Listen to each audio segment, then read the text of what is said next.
The college football experience, Boise State Broncos 2025 season preview episode on the Sports Gambling Podcast Network. It's brought to you by Underdog Fantasy. Yes, get up to $1,000 deposit match when you sign up at UnderdogFantasy.com with our promo code TCESGPN. And remember, as always, folks, to let it ride. This is Dan Hawkins. You're listening to SGPN. Let it ride.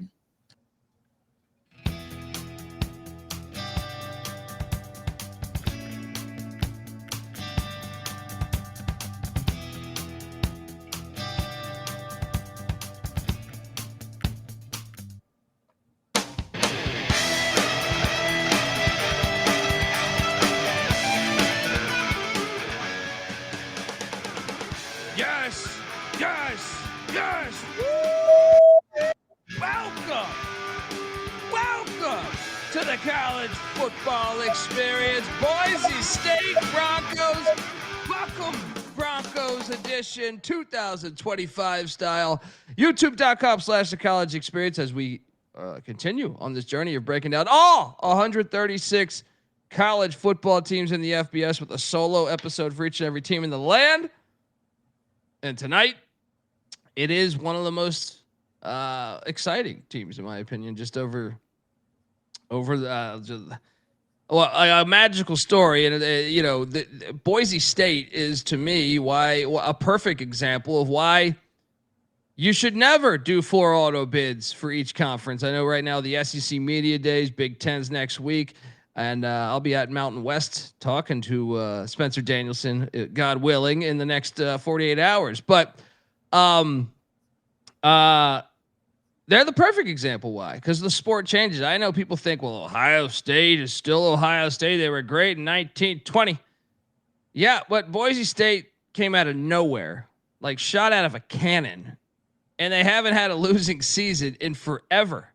You can go, I think it's 98 or 97 the last time they had a losing season, and they were in the FCS before that. Not, so simply an unbelievable run that, and I can't wait to talk more about it for this season. One of my favorites. So if you're wondering who the hell you're listening to, my name is Colby Swinging Database Dan, aka Pick Dundee. That's not a pick. This is a pick. He was raised in the land down under, where a man thinks on his feet, speaks with his fists, and lives by his wits. When Dundee happened, he was a superstar. I'm probably drinking too much and celebrating too much and not sleeping. Would have killed a normal man, but no, that's gone. The medical advice I got from that was like being hit by lightning. Pretend it never happened and get on with your life. Woo! I mean, I got stats. I got, a school in Boise, Idaho just says, hey, you know what? We're going to go all in. I know they've been playing football since 1933, but they were like a junior college all the way up until like 1970 or 69 or something. Then became a D2 school. Jumped to the FCS when? 76, which wasn't even the FCS then. And then just won won the championship, the FCS championship in Division 1AA in 1980. But they have been in the FBS since what? 96. And let me tell you, they have not had a losing season since 1997. Dominance. Absolute dominance. I am joined by my co-host. He is also the host of the College Basketball Experience at Leon Rice, doing a great job with the Boise State program. When the season goes live, we'll be live every single night of the season for hoops, just like we will be for football. Give it up for Farmer, Stafford, Austin P with the Governors, at South Carolina with the Gamecocks, and at West Virginia with the Mountaineers, Ryan McIntyre, a.k.a. Monetlon Mac. How are you, buddy? What is up, man? Love Boise, love the Smurf turf, baby. Let's talk some Broncos. Mac tonight. Come on, make it Mac tonight. Let's go. The chat is rolling along, and shit. I mean, I can't even keep up with everybody that's in here. Shout out to Weehawk. Shout out to Cannabis Capper. Yes, I mean, just a slew of great people in the chat. Come be a part of the chat. Let us know what you think. They're busting our chops for being late again. Yeah. This is, guys, this is classic. TCE. Well, not only TCE, it's show business. I know how this works. All right. I've performed in enough bowling alleys to know you make them wait. All right. You make them wait a little bit. All right. But man, what a run, dude. This is why the sport will never be bad.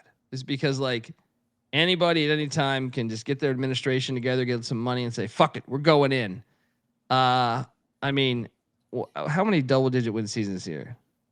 I was just looking at it.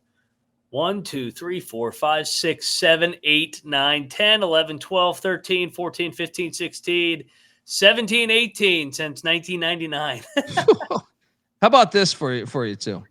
They are, since 99, they are 151 and 15 on the Smurf turf. And I should note that their worst season, I believe, with losses there was COVID related. So like their record probably with normal amount of fans is probably like, 145 and like 110 or something. Remarkable, absolutely remarkable. And what was great too was, it seemed like under Andy Avalos, things weren't working out. They switched to they fire him. Spencer Danielson comes in as the interim, and boy, as he hit the ground running. Let's get to these slides. Fire uniforms, by the way, Fire logo. But Spencer Danielson, he's 15-3.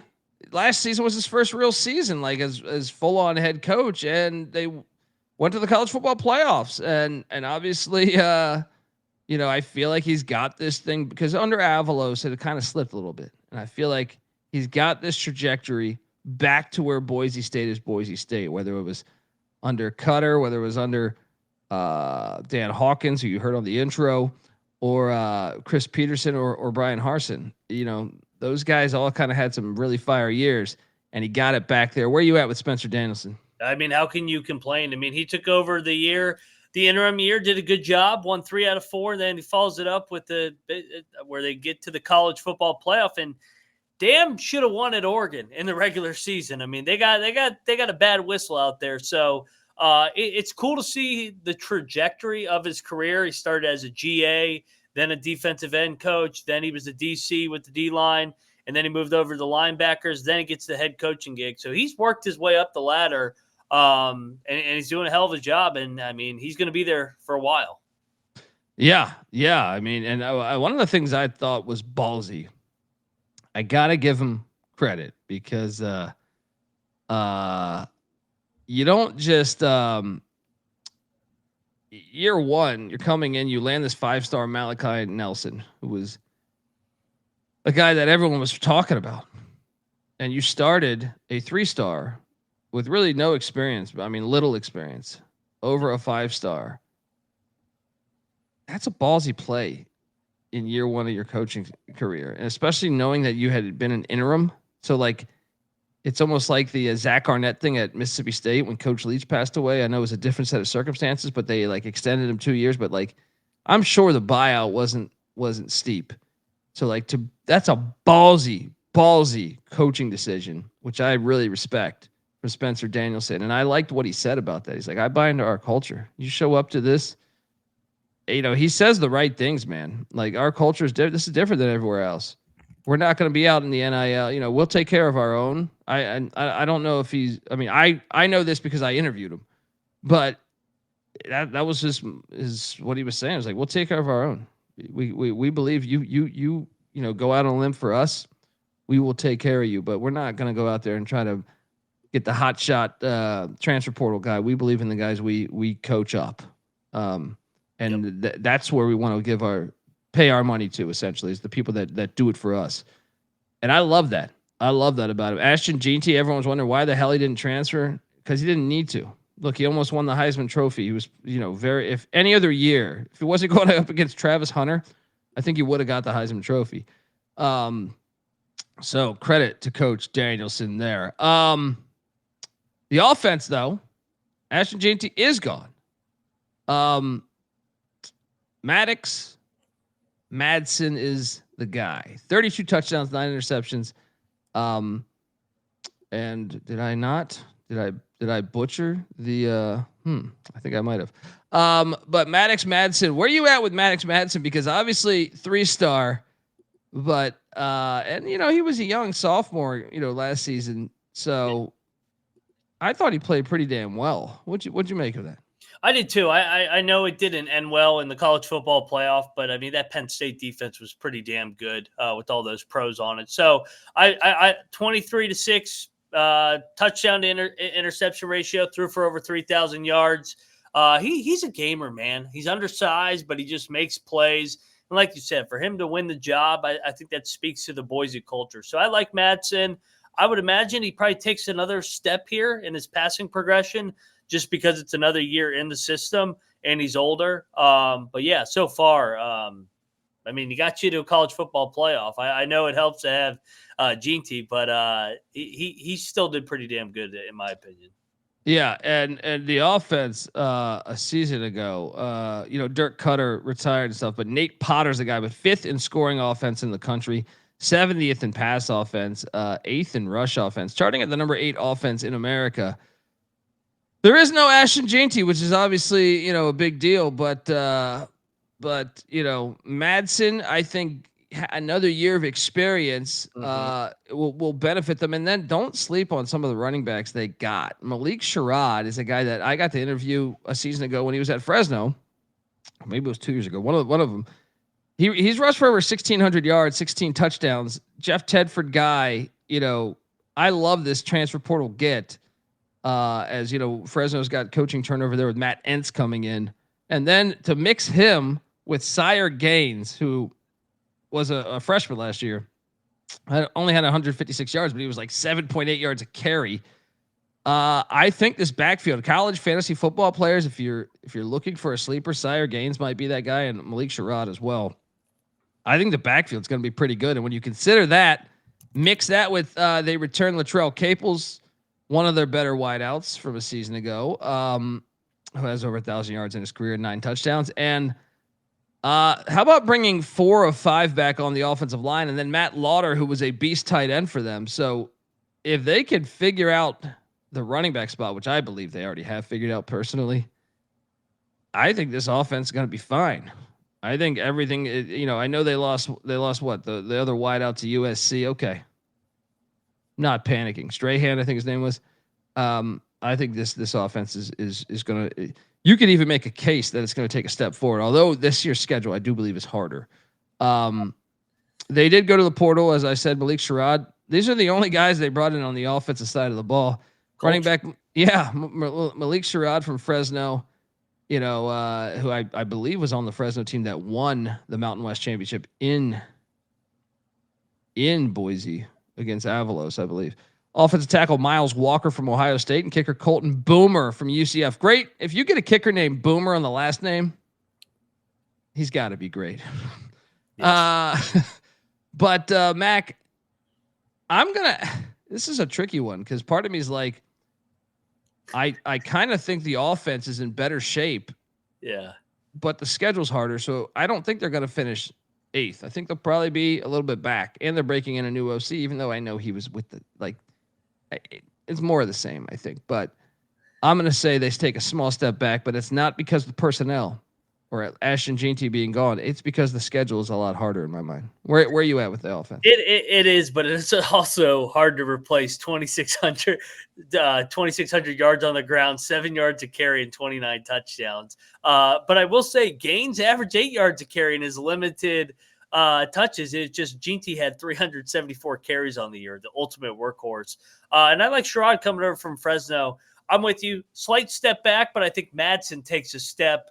But I think they're going to be able to run the ball at will again. Me too. I think both running backs are going to be putting up numbers. It's just Ashton Jeanty was obviously freak. Yeah, that's what I'm saying. You can't replace exactly his game, but I think they're going to be able to be very successful on the ground. Yep. Shout out to GK in the chat saying finally catching a live show. Let's go. Yeah, and love the knowledge in here. So Surf City Bill, I know that he wasn't the OC in 2024, but he's inheriting that. I put this year's OC with the offense last year. It was Dirk Cutter calling the offense a year ago. I feel like maybe I should clarify that because that's a common comment I get on the show afterwards. It's like these fucking idiots don't even realize he wasn't the OC, but I think I say it, right? Am I crazy? I feel like I'm arguing with people every time. Like I am well aware, but he's inheriting this offense. But anyway, respect, Surf City Bill. I'm not giving you shit. I'm just saying, maybe I need to clarify it better. Let's debut the term jack fucks. There's a lot of jack fucks in the comments nowadays. Every time I open up the YouTube in the morning, some of the comments are hilarious. Like they're busting our ass for not knowing Washington's lake to ocean situation. I go, how would I know that? I'm not. I said I'd never been to the stadium. I know, right? And I, by the way, it does connect to the ocean. But I mean, who gives a fuck about not knowing the name of the lake? Yeah. All right. As we pick them to go 9-3 and maybe make the college football playoff, but they're unbelievable. I can't take this guy serious because he doesn't know the name of the lake. I said I had never been to the fucking stadium. Unreal. What am I just supposed to memorize every lake in America? Yeah, unreal. I guess I gotta study up on lakes. Yeah, let's talk about the defensive side of the ball. Because the defense does return 6 starters, 2 on the D line, none in the linebacking core, and pretty much their entire secondary is back. Pretty fascinating stuff there. Eric, how do I pronounce this one? Shenander is the DC. Obviously, like one of the things I thought they were terrible at last year, and the numbers kind of reflect that, is the pass defense. You look at what the defense did a year ago, Mac, and 37th in scoring defense, 106th in pass defense, 31st in rush defense, charting at the number 60 defense, in the nation. And hey, let me ask you that. Do you think a lot of it was garbage time because they were up big in games? Definitely. Some of that. Correct. But still 106, like okay. Some of those numbers are probably, but I still would say it was the weak part of the defense. Yeah. But the good news is you return your whole secondary and you return to, 2 of your defensive linemen. So, they did go to the portal much more aggressively on the defensive side of the ball in the portal, bringing in Camden DeGraw-Trial from Wazoo, Washington State there. Malachi Williams from Idaho. They were an FCS playoff team, beat Wyoming in the Mountain West a season ago. Sterling Lane from Arizona. David Latu from BYU. Deion Washington from Hawaii. And Keanu Maloto from Arizona as well. Slew of guys on the D-line. And really, I guess, confident at the linebacker position, despite, losing one of their top linebackers to Bill Belichick and Chapel Bill there. But they they added in the secondary Jaden Mickey from Notre Dame. Anytime you get a defensive player from Notre Dame in this day and age, that's a good get. Demetrius Freeney from Arizona and safety Derek Ganter from Eastern Washington. I do think the defense will take a jump. I know the schedule's harder, but I feel like the roster is better. So I will say that the defense is better this season than last season. It also helps when you play Air Force, who doesn't throw the ball. So that's going to help your numbers a little bit. What do you think about the defense? Boy, they loaded up on the trenches. I mean, damn. I think that they are going to be good up front once again. And I think that they won't be playing in as many blowouts. So I think the pass defense will be a little more stout because they'll be facing more balanced offenses. So, I do agree with you. The schedule is interesting, but I don't think they play as good offenses. Like they don't have Oregon on the schedule like they did last year. They do, but I mean, yeah, fair. I mean, Notre Dame's offense is not Oregon's, but Yeah, I mean Notre Dame's good, but Notre Dame's more of a ground and pound and stay true, balanced. very Oregon's true. explosive as hell. That is true. That is very true. And there is no San Jose State. I mean, we'll get to the schedule a little bit, but yeah, I think the defense will actually take a step forward statistically, and I think it will be a better defense than last year's defense. So there is that. Folks, want to tell you that the college football experience, Boise State edition, is brought to you by Circa Millions and Circa Survivor. Yes, think you know ball? Then you have to enter Circus football contest with $21 million in guaranteed prizes. There is no rake, so if the entries go above that guarantee, all the extra money goes to the prize pool. Circa Millions. You pick 5 NFL teams against the spread each week, or go for the ultimate sweat in Circa Survivor. There's even the Circa Grandissimo for a $100K Survivor contest that's out there. You must register in person at Circa Sportsbook in Nevada, Las Vegas, which I'll be there, and God willing, in 24 hours. Great excuse to book a trip to Vegas, biggest sports book in the world, Stadium Swim. And by the way, it's a huge Boise State place. Derek, shout out to Derek Stevens, the owner of Circa, that was went up to the Boise game last fall and was just passing out Ashton Jeanty Heisman tickets to the fans. Yeah, huge Boise fan base at Circus. So you need to get out there. If you're going, come on out there. Sign up in Nevada, play from anywhere with the help of SGPN's official proxy. Go to footballcontest.com, use that promo code SGP to get $50 off your proxy fees. We're also brought to you by mybookie.ag. MyBookie is your place to bet on every single sport, including the all the summer sports. Yeah, I had about $400 on a CFL game yesterday. MLB going on, CFL, WNBA, golf, tennis, racing, and of course, college football and NFL futures. MyBookie accepts customers from a ton of different locations, so even outside of the States. You can easily deposit and get lightning fast payouts using crypto, so head on over to mybookie.ag. But when you do, use our promo code TCESGPN for a 100% deposit match up to $1,000. Terms and conditions apply. That's mybookie.ag. Promo code TCESGPN. All right, we are back. Shout out to Sean in the chat. Appreciate you tuning in, brother. Yeah, excited to talk. But I love Boise, right? Shout out to Carson. Met Carson before. Great fucking guy. We need to come out to a game at Bronco Stadium, though. I call it. We're not gonna sell out here.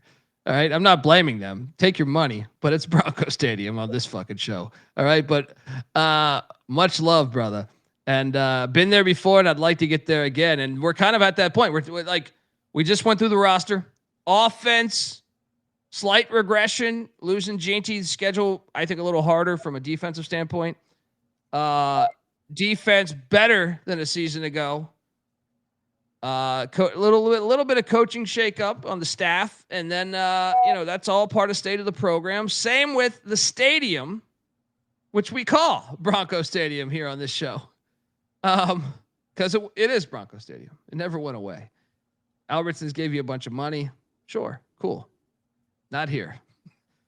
But Albertsons, you want to give me a bunch of money? I could say Albertsons Stadium. I'm joking. It's Bronco Stadium to me. It's Bronco Stadium. 55 years young. I give this thing an 8 of 10, and a lot of this has to do with the fan base. It's an awesome fan base. Obviously, they have the unique Smurf turf. I had Dan Hawkins on the show, I don't know, a year ago, maybe a little bit more than that. I don't remember. And him and Dirk Cutter and the AD at the time were all kind of aware. I was interesting asking how they built Boise into what it is today. And they were thinking outside the box back then, saying, let's play as many weekdays games as we can. They were constantly hitting up ESPN saying, we can do that Thursday. We can do that Friday game. And they also had the genius branding of putting blue turf. I know some people don't like it, but I tell this story. I was at a cafe in LA in Culver City, California. And I was listening to 3 people sitting behind me, a guy and 2 girls. And I'm listening to this conversation, and it just kind of takes a turn. I'm sitting there eating, my back is to them. And all of a sudden they start talking about Boise State. And the 2 girls go, is that the team with the blue turf? Bingo. Bingo. That's why you do it. But Bronco Stadium, I mean, thinking outside the box, I give them a ton of credit for that. This stadium, I've been there. I went to an awesome game against BYU, 5-6 years ago that they ended up winning in dramatic fashion. Mac, it's outdoors in Boise, Idaho, the way football should be. I don't know your take. Do you like the blue turf? Yes. Or yeah. It's different. It's unique. It's a brand. I'm actually a little higher on the stadium, I think, than you are. Oh shit! I mean, I hope I'm not shitting on it with an 8. What are you giving it? I was going to give it a 9. If it had still been Bronco Stadium, I might have done 10. I mean, they got a bowl game there. I just like the uniqueness of it, man. And it's in Boise, Idaho. Love Boise State, man. Yeah, and yes, chat. Oregon State is next up tonight. Yeah, I mean, you look at this thing. The fan base is phenomenal. I got shit hammered at like a bar that was like a house, like right up the road. There's like a river right next to the stadium, but they're like you can walk to like I don't know. I was at like a bar that was like a house within 200 yards or 400 yards or something of the stadium. And they have the bowl game. The chat's talking about the bowl game where they throw the sweet potato fries on, or whatever it is on. Yeah, I mean it's a fire step. Get yourself out to a game, folks. Look at that beautiful Idaho in the background. Boise's a happening city. Yeah, I mean it's a beautiful thing, man. It's a beautiful thing. It's just so unique too. Like where that is. With one instance watching on TV, everyone else has copied this to the point where I believe there's something in the NCAA rule book that you can't change your stadium color now. You know that? I didn't know that. No, I think because Eastern Michigan and Coastal and E-Dub, right? Yeah, E-Dub and Central Arkansas, maybe another, but I believe now there's actually something in at least the FBS.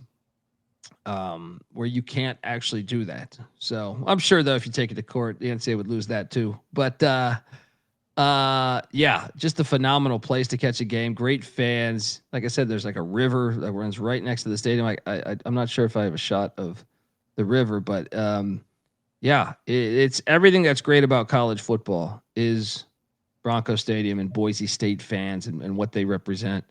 You see it a little bit there on the south side. There's a river right there. But yeah. Yeah. There you go. Right. Look at that shit too, man. Come on out. There's a big ceremony. Got people on horseback. Let's go. Yeah. All right. It is phenomenal. So you give it a 9 out of 10. I give it an 8 out of 10. I mean, I thought I was saying nice things. I didn't know this hot shot was going to come in here, making me, I like it a lot though. It's a great stadium and they do college football well. So get out to a game this fall. Great fans. Like you could be doing Jaeger bombs with these pricks, right? These great guys, right? Get on out there to a game. Look at that. You got mountains in the background. They always storm the field too, man. Can't recommend that enough. You pay a ridiculous tuition. Even if you didn't go to college there, you're paying out the ass for parking at every stadium these days. Storm the field. You'll remember that shit the rest of your life. Don't listen to Greg Sankey. Hell yeah. You should always storm the field in a big win. What are we talking about here? Yeah, get yourself on out to a game. I put a lot of photos in here. State of the program though, Mac. I had a hard time with this one because part of me is like 10, but they are leaving the Mountain West. The Pac-12. And entering the Pac-12, which I suspect there'll still be top dog, even though Wazoo and Oregon State might make it a little more challenging, a little deeper. But then I'm like, I don't know. Brian Harsin wanted them to get to the Big 12, or I feel like a lot of their fan base did. So I gave it 8 of 10 because I do believe the culture is just so strong there. But I also think they do want to be in the Big 12. So. Or in a power conference. And I know that's the debate now is the Pac-12 going to be a power conference? I am on the fence with that. It depends, potentially. I mean, all those schools are respectable at football. But where are you at with the state of the program? I'll go 9. I mean, coming off college football playoff, getting a shot at the Pac-12, I think they're going to still be the top dog. They invest enough and they have a brand. So give me a 9 out of 10. There we go. He's always one-upping me over here, this prick. Right? Let's go, Boise. I'll see you guys. See you guys maybe this year. You never know. Yeah, hell yeah. Let's go, man. All right, well, let's talk about the schedule because week 1, South Florida, they know what they're doing, putting this game on at welcome to home field advantage. Yeah. We're going to play this game at the most, what time is it there? 4:00 or some shit? 5:30. Genius schedule. This game is scary to me, but I trust Boise State. This isn't their first time they go down to Florida. Remember when they went and put it on Florida State? Great game there. With Hank Bachmeier. That was like the best game Bachmeier ever played for them. I'll take Boise, but it is a slippery game. I'll tell you that. I expect South Florida to be kind of contenders in the AAC this year. So very fun Thursday night opener.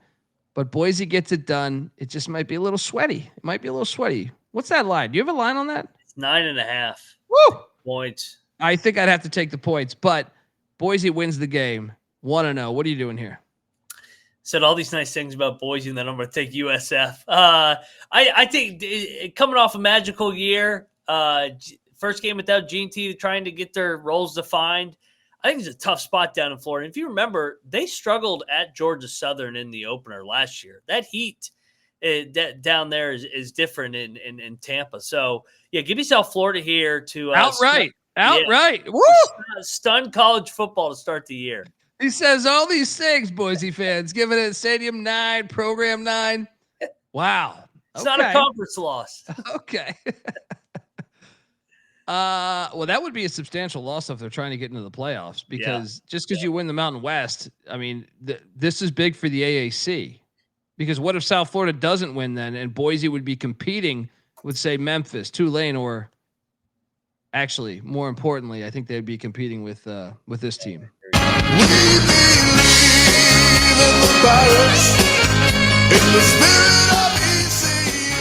So if ECU does win the AAC, like we all know they will, it makes it tricky. I got him 1-0. You got him 0-1. Boise fans, he's at moneyline_Mac on Twitter. Make sure you call him a moron.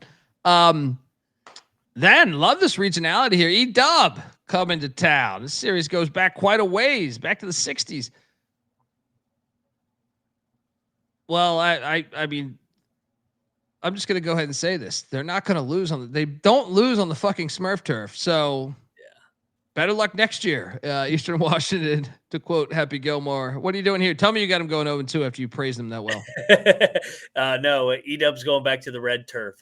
Blue turf rolls here. Yeah. Wow. Some South Florida fans in here saying that, yeah, Clinton Moses, I think the big thing that if I can speak for him, I know he'll talk in a second here, but I think, they run the veer and shoot. Boise's pass defense was not great last year. Mm-hmm. Byron Brown is back at the quarterback spot for South Florida. It's his third year in the offense. He was a little dinged up last year. I think he's a very talented quarterback. And I'll tell you this, if Boise does not have their pass defense figured out, I do think that could be the weakness of Boise last year is the strength of South Florida, in my opinion. But I got Boise winning it, but I do think it's nice. Another thing is the heat. But, Mac, what's your reasons for taking South Florida? I mean, like you said, Bryant, year 3 of the system, and Galesh, I think he's done a pretty good job there. And the team speed at South Florida is really good. So the heat is a real thing, especially when you're playing – what is it, August the 28th? I mean, Florida teams have a really, really good record early in the year. You know what's going to help Boise though? What's that? There's going to be like a 6-hour lightning delay after the first quarter. Probably. Yeah, it'll probably start at 11. I hate that shit. Yeah. I don't believe that I've been watching football my whole life. I just don't believe these things. It cannot be. Last year in the studio, we have an 8 TV setup at the studio in LA, and we're watching, and I was like, dude, 7 of the 8 TVs were on lightning delays. And I just refuse to believe there's that much lightning out there. I think we're just being overcautious. Yeah. When's the last player that got struck by lightning? Just want to throw that out there, right? Back in the 60s, dude have a fucking car in the end zone too. You know what I mean? Like, I don't know. But it might help Boise. Yeah. Maybe I actually think they kind of use it as strategy these days. It's like, look at that. There's lightning in the air. There's a chance of lightning. Let's call the game for a couple hours. I don't want to be down 21 by half. All right. After Eastern Washington, look at Ryan Dinwiddie, the sitting head coach of the reigning Grey Cup champs, Toronto Argonauts. Check out the CFL Gambling Podcast for more on that. Come out of the bye week. I don't like the early bye week, especially after an FCS. But it is nice to get a bye week before you take on Troy Calhoun in the triple option, which I think, just like a lightning delay, they did this shit on purpose because in my opinion, Air Force gives Boise the most trouble out of any teams in the Mountain West. Historically, I always felt like Calhoun's guys give them games. That's why it's smart to put that bye week there. And that's why Boise will escape with a win, even though I think it could be dicey, but I like getting them this early too. I agree with you. I think getting a bye before Air Force is a blessing. So gives you an opportunity to get ready for that Calhoun offense. Give me Boise to get a big road win here to start Mountain West play. Oh, and it gets a little crazy right after this. But before I get to the next game, I want to let you know that the Boise State season preview is brought to you by Underdog Fantasy. You know, Underdog Best Ball Mania is happening all summer long, giving away $15 million in prizes, including $2 million to first place. There's no waiver wire, no arguments about trades. Best ball is the best way to play fantasy football, folks. So sign up, and when you do, use our promo code TCESGPN to claim your special pick plus first-time deposit offer up to $1,000 in bonus credits there. UnderdogFantasy.com, promo code TCESGPN. We're also brought to you by Rhythm. Yeah, you probably heard me talk about Rhythm before, but get this. They just dropped a game-changing new feature called Power Trends. These are AI-detected patterns where Rhythm's motto has consistently won and has a very high ROI. Think like a strikeout prop that wins 59% of the time when the line and win probability hit a certain range. And Power Trends are updated daily and exclusive to Rhythm and Rhythm only. No touts, no noise, just clean data-backed bets, baby. And the MLB Power Trends, it's truly kicking ass. 254 and 147 this season, a win rate of 63% and an ROI of 4.5% in their last 400 bets. So what are you doing? Download the Rhythm app, check out Power Trends, and start betting smarter. You know we will be. Get your free 7-day trial period today. sportsgamblingpodcast.com/rhythm. That's RITHMM. That's sportsgamblingpodcast.com/rhythm. All right, we are back, and the hate is coming in. The hate is coming in. When's the last time Boise sucked? 97, 96? What suck? 8-4? Yeah. I am fascinated by that Air Force game, but I think here's why I like it that early. Because if I remember, 7, 8 years ago, you get some weather. Boise, even though they are a run team over the past few years, I still think they have great skill position players. And anytime you get Air Force in Colorado Springs later in the year when there's rain or snow, now it still could rain in September or whatever, but I would prefer to play them earlier as opposed to later. Another thing is, they run a timing offense. So, as the season goes, I find them to be a harder opponent, as you saw last year by winning their final 4 or 5 games. So right now, look at this stretch. This stretch is pretty awesome, by the way. This next 4 games. You got them at what? 2-1. I got them at 3-0. Then, oh boy. Thank you.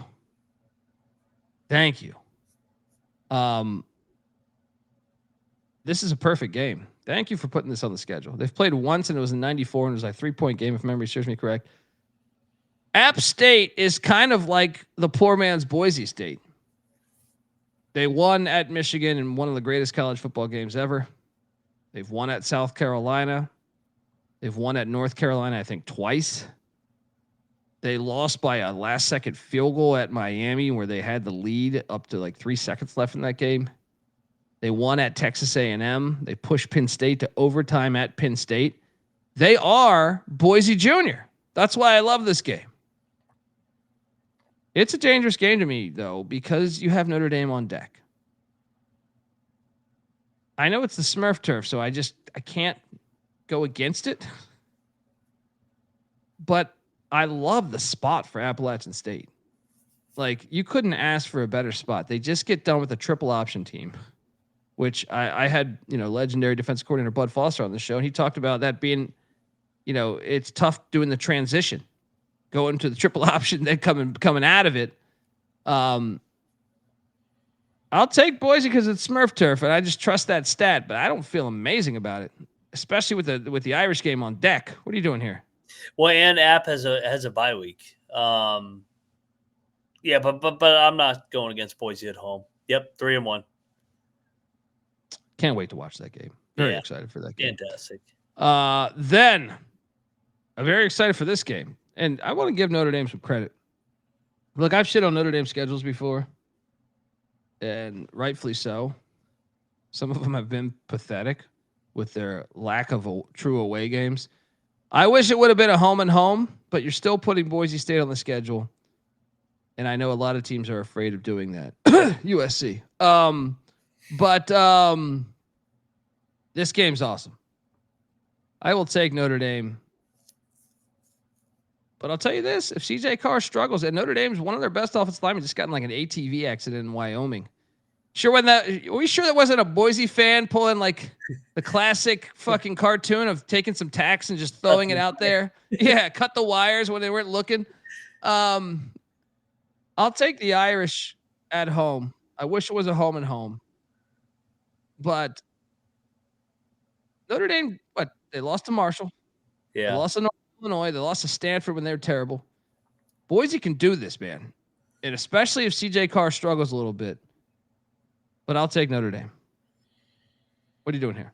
I'm tempted too, man, but I'll trust Notre Dame at home. Carr will have had a couple big game starts already. But, man, I'm rooting for Boise. Come on, man. Shock the world. But I got Notre Dame 3-2 for Boise. It's a great game on the schedule, though. Yeah.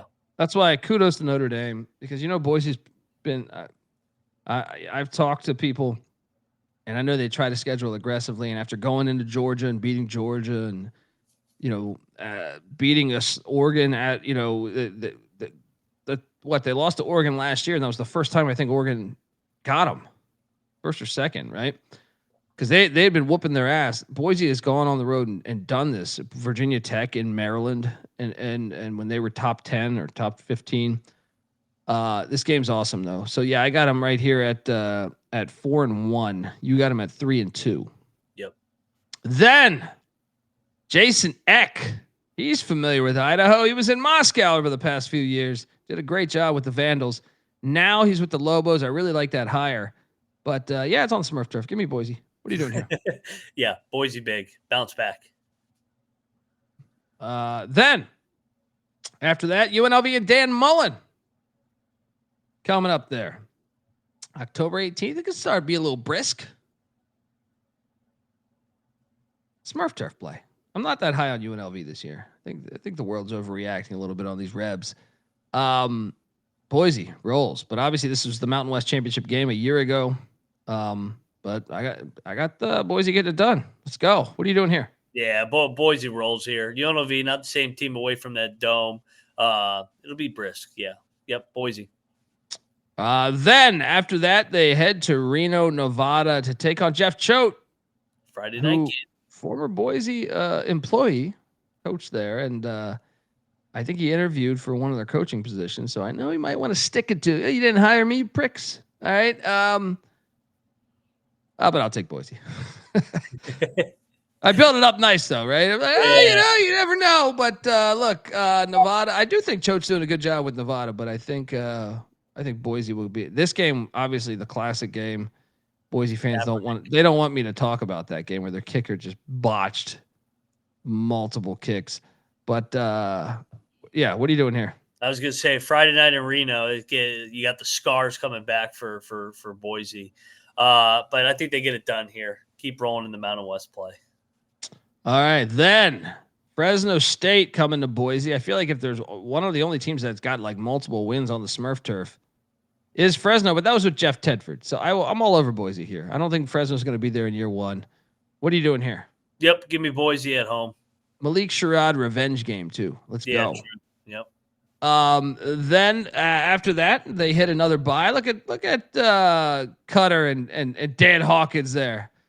They come out of the bye week and they head to the snapper where everyone gets laid. San Diego State.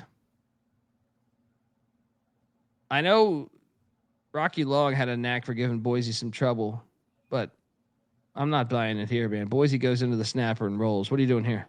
Yeah, the San Diego State and that cha-cha offense. No, not happening. Boise rolls. Yeah. Then after that, they welcome Colorado State, who's only beat them once in their whole existence, and that was on a Hail Mary a couple years ago. Oh, the Smurf Turf, have fun. Boise rolls. What are you doing here? Not picking Colorado State and Boise, that's for damn sure. Especially this late in the year. Norvell trying to throw it all over the yard. No chance. Boise. And they end the season with the trip to Logan, Utah. What could go wrong? Oh, Bronco Mendenhall could go wrong. What if I told you of those 15 losses, multiple of those losses on the Smurf Turf? And this isn't even on the Smurf Turf. This is at Maverick Stadium there. Merlin Olsen Field. But Mendenhall has given Boise some fits over the years. Took UVA in there and put it on them. I'm going to call for an upset here. This is my second loss of the season. Utah State gets them. I would want to play Mendenhall early in the year. I think by the end of the year, they'll figure out some things. I still think Boise could have a path to the playoffs here, but give me an upset with the Aggies taking down Boise. They're going to storm the field at Maverick Stadium on November 29th. What are you doing here, Mac? Yeah, Black Friday. I call for the upset on the Utah State preview. I think Mendenhall and company spoil it. 9-3 for me. They still would win the Mountain West regular season, though. Ooh. Well, you're on the under with Boise. I'm on the over. I think there's a great shot at 11-1. And to tell you the truth, the way Notre Dame plays these late September, early October games, 12-0 is not out of the realm of possibility. They're minus 130 to win the Mountain West. I would not play that. I mean, actually, I guess minus 130 is not that bad. I mean, they win the Mountain West almost every year. Yeah. I feel pretty confident that Boise's going to be playing in the Mountain West championship game. So minus 130, actually, the more I think about it, why not? Plus 200 to make the college football playoffs. Obviously, if you lose to South Florida in the opener, I think that would be a gigantic win for the AAC. And that would make it very hard for Boise to cash that, in my opinion. Mac, the schedule, 9.5. I mean, look at the schedule. It's a great schedule. The ceiling is 12-0, right? Yeah, if they can get that. I don't know if they can get Notre Dame. Yeah, they might be able to get them. I mean, Northern Illinois and Marshall got them. Why can't Boise? Yeah, that's what I'm saying. Like, now what's the floor? Like, if they do lose to South Florida, what if Calhoun gets them? Yeah, Notre Dame, and then what? A fourth, 8-4. Is the floor 7-5 the floor? Yeah, 7-5 the floor. No, am I being crazy? I'd be kind of surprised if they got all the way down to 7-5. I'd say 8-4. Yeah, I do. I agree with Big Bird. I have San Jose State taking on Boise State, which that's what you gotta like. I feel like if you're a Boise fan, is there is no San Jose State on the schedule. You could say, well, UNLV and Colorado State were in competition with San Jose State as the best remaining teams in the Mountain West from a year ago. So drawing two of those three. However, I kind of feel like UNLV's in a little bit of a rebuild. So, Boise State sucks. Can't win against the big boys. What? No, that's not accurate. That's very false. They've actually won majority of the games against the big boys. They lost to Oregon by 3 last year, and then the Penn State game. But if you look historically, I mean, I remember them beating Arizona, beating TCU, beating Georgia in fucking Atlanta, beating Virginia Tech in Maryland, Oregon, Washington State, Washington. I mean, shit, Oregon State. I mean, you can go on. I'm probably forgetting some. UCLA. Not accurate. Yeah, I mean, that's a great schedule, man. I feel pretty good about the over, dude. Like I almost feel like it's lock worthy because I just feel like, yes, they could lose to South Florida, but they could also beat Notre Dame. Yes, they could lose to Utah State, but they're going to be favored in that game. Yeah, they will be. They'll be favored in 11 out of 12 games. Only one, not Notre Dame. Yeah. So yeah, I have San Jose State, Boise State as the Mountain West Championship game. Now here's the sneaky part. I think there's a shot that San Jose's hosting that game. Boise's got to run the table because I really like San Jose State's conference schedule, the way it aligns.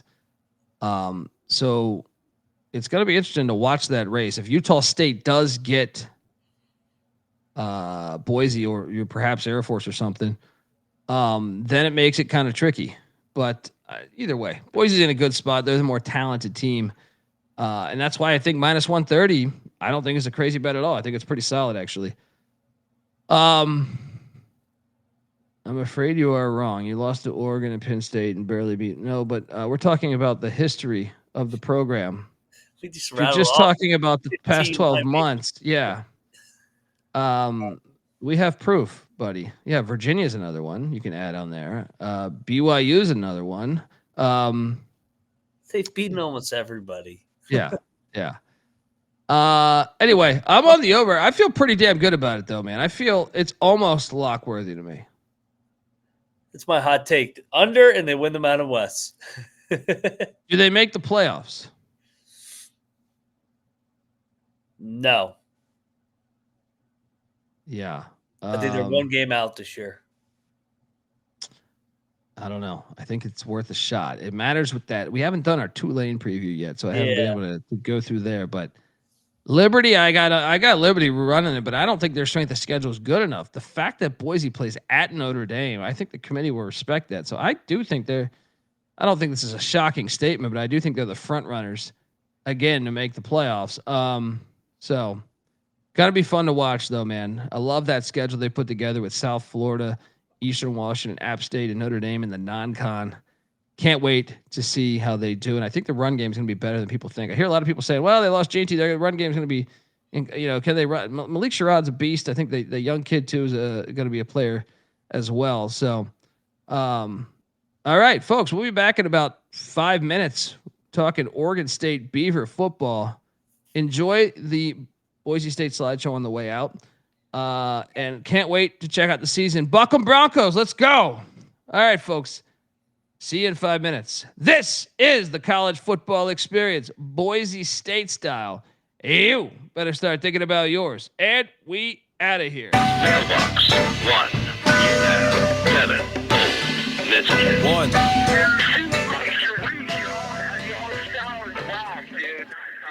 I'm not saying I'm impossible to outsmart my body and soul, or nothing without heart. I'm not saying I'm impossible to outrun my body and soul, or nothing without love. Oklahoma, how do we forget that one? To outdo my body and soul, or nothing without truth. I'm not saying it's impossible, but you're nothing without yourself. We're the obsession to be a part of that, started that. Mind over matter don't matter in the market. I've seen much smarter cats have heart attacks. Largely cause leaders need lambs to be lethargic. Match wits with the half-wit phantom. I don't need jumper cables or mic cords to analyze an analytical anthem. Between my two ears, an engine pumping the life force. Force field for your grip on the grievance. Still gonna feel unchallengeable and stiff. So arrange the pieces to prepare cohesive. All the hard work will go largely ignored if your hands are covered with post-its and paper cuts. You need to have your voice in the vice grip. The one who made it famous ain't the one who made it up. You don't get overtime just for working the night shift. I'm taking a pitch right now. It's like I'm not saying I'm impossible to outsmart mind, body, and soul, or nothing without heart. I'm not saying I'm impossible to outrun mind, body, and soul, or nothing without love. I'm not saying I'm impossible to outdo mind, body, and soul, or nothing without truth.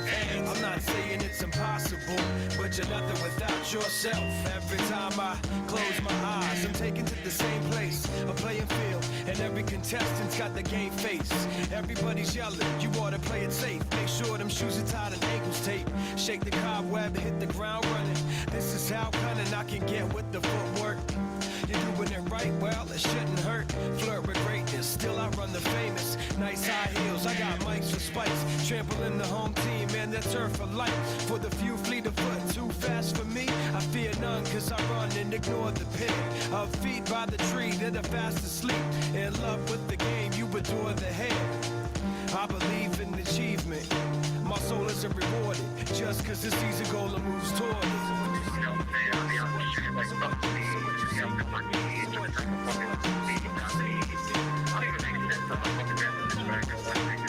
I'm not saying I'm impossible to outsmart. Mind, body, and soul, and nothing without heart. I'm not saying I'm impossible to outrun. Mind, body, and soul, and nothing without love. I'm not saying I'm impossible to outdo. Mind, body, and soul, and nothing without truth. I'm not saying it's impossible, but you're nothing without yourself. Conspiracy theories, gotta love them clearly. Nothing's more entertaining than entertaining a query. Just the words of the wise and the weary. Recognize the authors of reality and theory. Theoretically, I could have won Scribble Jam. In reality, I lost to a legend. Theoretically, I'm best friends with Uncle Sam. In reality, I've never even met him. Now one day my potential may become reputation. Until then, I'm still a work in progress. I suggest you question what I'm saying. If anything, to become familiar with the process. My agenda may suit your needs. When I say your bill of rights has been ripped to shreds, but if it defends what you believe, hold dear to your truths and scream fuck seeds.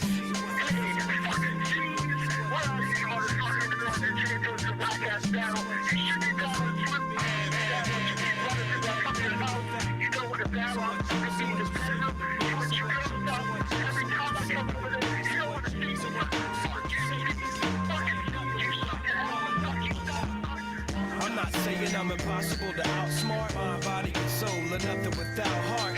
I'm not saying I'm impossible to outrun. Mind, body, and soul, and nothing without love.